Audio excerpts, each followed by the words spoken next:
राष्ट्रीय शैक्षणिक धोरणाचा मूळ उद्देश भारतीय मूल्यांनुसार सर्वांना साधं आणि दर्जेदार शिक्षण देणं हा आहे। त्यामुळे देश जागतिक ज्ञानशक्ती म्हणून प्रस्थापित होईल। औपचारिक पदवी हा शिक्षणाचा शेवटचा बिंदू नसून सर्वांगीण शिक्षण हे झपाट्यानं बदलणाऱ्या जगाचं प्रतिबिंब असायला हवं, असं प्रतिपादन देशाच्या राष्ट्रपती द्रौपदी मुर्मू यांनी केलं। राष्ट्रसंत तुकडोजी महाराज नागपूर विद्यापीठाच्या 111व्या दीक्षांत सोहळ्यात त्या बोलत होत्या।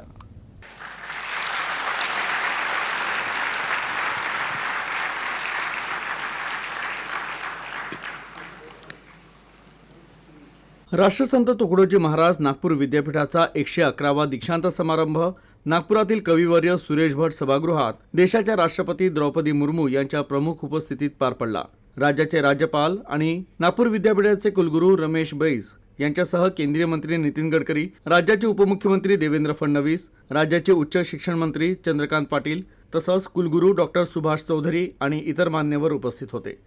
यावेळी राष्ट्रपती द्रौपदी मुर्मू यांनी राष्ट्रसंत तुकडोजी महाराज नागपूर विद्यापीठानं राष्ट्रीय शैक्षणिक धोरण राबवल्याबद्दल विद्यापीठाचं कौतुक केलं, तर पदवी मिळवणाऱ्या विद्यार्थ्यांमध्ये मुलींची संख्या वाढल्याबद्दल त्यांनी समाधान व्यक्त केलं। इस दीक्षांत समारोह के दौरान ग्रेजुएशन और पोस्ट ग्रेजुएशन की डिग्री प्राप्त करने वाले सभी विद्यार्थियों को मैं बहुत बहुत बधाई देती हूँ। मुझे बताया गया है कि डिग्री प्राप्त करने वाले करीब 80,000 विद्यार्थियों में आधी से ज़्यादा बेटियां हैं। मैं उन 129 विद्यार्थियों को भी विशेष बधाई देती हूं जिन्होंने आज पीएचडी की उपाधि प्राप्त की है। ये बहुत ही प्रसन्नता की बात है कि इन 129 पीएचडी प्राप्त करने वाले विद्यार्थियों में 57 बेटियां हैं। मैं इस अवसर पर विद्यार्थियों के माता पिता और अभिभावकों तथा विश्वविद्यालय के सभी संकाय सदस्यों को भी बहुत बहुत बधाई देती हूँ। विद्यार्थ्यांना संबोधित करताना राज्यपाल रमेश बैस यांनी नवीन राष्ट्रीय शैक्षणिक धोरण स्वीकारल्यामुळे विद्यार्थ्यांना विविध क्षेत्रात संधी उपलब्ध होत असल्याचा विश्वास व्यक्त केला। कुशल मनुष्यबळ निर्माण करण्याबरोबरच योग शिक्षणाचं महत्त्व लक्षात घेऊन या क्षेत्रातील जागतिक संधीचा लाभ घ्यावा असं आवाहन राज्यपालांनी केलं। प्रशासन के लिए क्लस्टर विश्वविद्यालय निश्चित रूप से सहायक सिद्ध होंगे। एक समय था जब युवाओं के करियर के लिए विकल्प सीमित थे।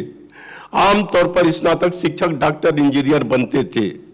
आज हमारे देश में नई शिक्षा प्रणाली आ रही है, सरकारी नौकरियां कम हो रही है, लेकिन प्राइवेट सेक्टर में नौकरियां बढ़ रही है। एक और परिवर्तन आया है, परफॉर्मेंस का मूल्यांकन सालाना नहीं बल्कि महीने के और यहां तक कि केस टू केस किया जाता है। पहले हम इतने वर्षों तक जिस शिक्षा नीति का पालन करते थे वह मोटे रूप से ब्रिटिश शासकों द्वारा हमें अब नौकरी करने लायक ही बनाते थे। प्रधानमंत्री श्री नरेंद्र मोदी जी की दूरदर्शिता के नेतृत्व की वजह से हमारे देश में पहली बार ऐसी शिक्षा नीति की गई है जो उद्यमता, नवाचार, अनुसंधान, रचनात्मक सोच और महत्वपूर्ण चिंतन पर जोर देती है।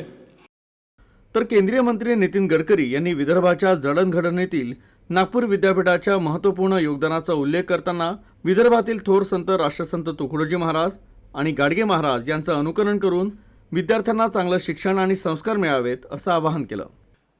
तुकडोजी महाराज महान समाज सुधारक थे और समाज प्रबोधन, समाज शिक्षण और समाज संस्कार, लोक संस्कार, इस त्रिसूत्री के ऊपर आधारित उन्होंने बहुत बड़ा सामाजिक काम विशेष रूप से विदर्भ के क्षेत्र में किया है।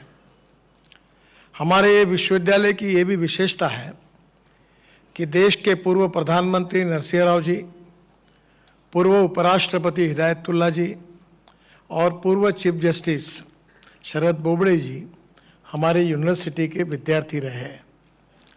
इतना ही नहीं तो हमारे जो पूर्व विद्यार्थी हैं वो देश में ही नहीं तो विश्व में अनेक क्षेत्र में उन्होंने बहुत अच्छा कार्य किया है और देश का मान और सम्मान बढ़ाने का काम उनके द्वारा हुआ है। हमारे विश्वविद्यालय का पूर्व विद्यार्थी होने के नाते मुझे भी इस विश्वविद्यालय में अच्छे संस्कार और अच्छी शिक्षा प्राप्त हुई है। मुझे विशेष रूप से इस बात की खुशी है कि हमारी यूनिवर्सिटी और विशेष रूप से हमारे महाविद्यालय इन्होंने अपना एक गरिमामय स्थान ऐसा निर्माण किया है। तर जागतिक स्तरावर बदलत्या तंत्रज्ञानाचा वापर करू शकणारी तरुण पिढी तयार करण्याचं आव्हान नागपूर विद्यापीठानं स्वीकारावं असं आवाहन राज्याचे उपमुख्यमंत्री देवेंद्र फडणवीस यांनी केलं। तर स्टार्टअपमध्ये महाराष्ट्र हा देशात पहिल्या क्रमांकावर आहे। नागपूर विद्यापीठ देखील इनोव्हेशन आणि स्टार्टअप इन्क्युबेशन सेंटरच्या माध्यमातून उत्कृष्ट काम करत आहे आणि त्याचा आणखी प्रचार व्हायला हवा असं मत देखील त्यांनी व्यक्त केलं। आपल्याला ब्राईट माइंड्स या ठिकाणी पाहायला मिळत आहेत, त्याच्या आधारावर भारत हा निश्चितपणे पुढे जाईल। आज खरं म्हणजे भारताच्या प्रगतीमध्ये सर्वात महत्त्वाचा रोल जर कशाचा असेल तर तो टॅलेंट आणि टॉलरन्सचा आहे। भारतामधलं जे कौशल्य आहे ते कौशल्य खऱ्या अर्थानं भारताला पुढे नेत आहे। नागपूर विद्यापीठानं आपल्या स्थापनेची 100 वर्ष पूर्ण केली असून हे वर्ष शताब्दी वर्ष म्हणून साजरा केले जात आहे।